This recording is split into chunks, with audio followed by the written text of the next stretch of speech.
Now, the only scheduled witness for this day is the former U.S. ambassador to Ukraine, who says she was the target of a smear campaign led by President Donald Trump.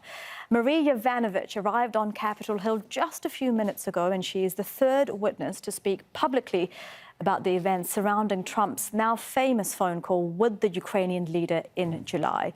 He's accused of threatening to withhold military aid unless Ukraine investigated his political rival Joe Biden. Yovanovitch is a career diplomat and an anti-corruption advocate. Last month, she told the inquiry about efforts by Trump's lawyer Rudy Giuliani to publicly discredit her. She said a senior Ukrainian official had warned her to watch her back. Now, Giuliani had accused her of undermining the president before Trump dismissed her in May. In just a moment, our White House correspondent, Kimberley Halket, will join us. But first, let's go to Heidi Zhou-Castro. She's outside the hearing room on Capitol Hill. We have a pretty good idea, Heidi, of what Ms. Yovanovitch will say. So what kind of questions are we expecting from both the Democrats and Republicans? Sure. Well, from Democrats, Elizabeth, we're expecting them to elicit from Marie Yovanovitch the story that really paints the backdrop to the bribery accusations that President Trump is now facing that are at the center of this impeachment inquiry. As you said, we have heard from her previously in the closed-door session. We've seen the transcript. So much of what she says factually may not be new to the investigators, but the fact that she is speaking them now on camera is what Democrats are hoping that the American public will take away as the story comes to life.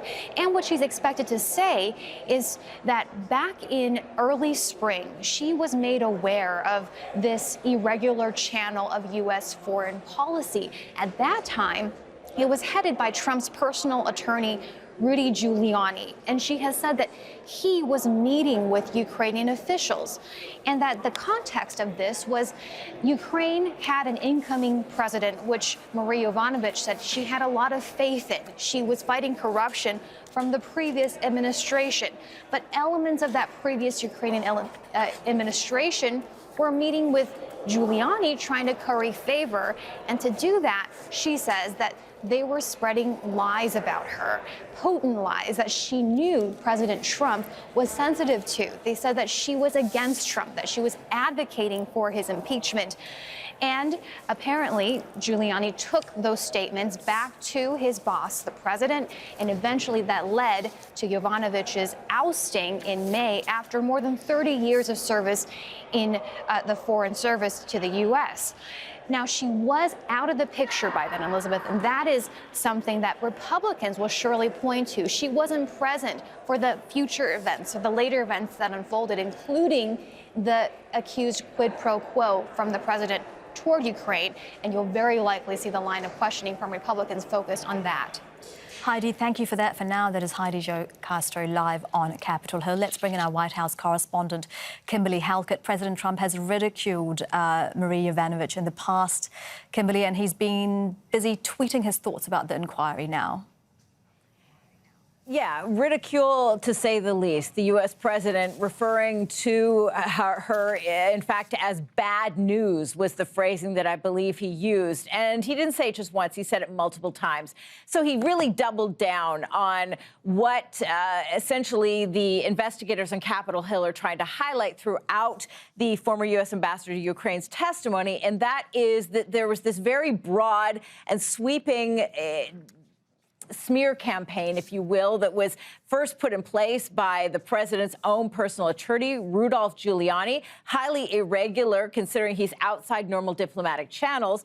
And ultimately, that was such an effective smear campaign that it led to her firing. And also who engaged allegedly in this was the U.S. president. So it went to the highest levels. This is something that we are seeing as these the House investigators work to carefully craft their argument as they work towards the articles of impeachment. Now, you're right, the U.S. president has been tweeting. He often tries to set the news cycle early in the morning here in Washington. This is no exception. He is targeting Nancy Pelosi, the House Speaker, trying to discredit these proceedings.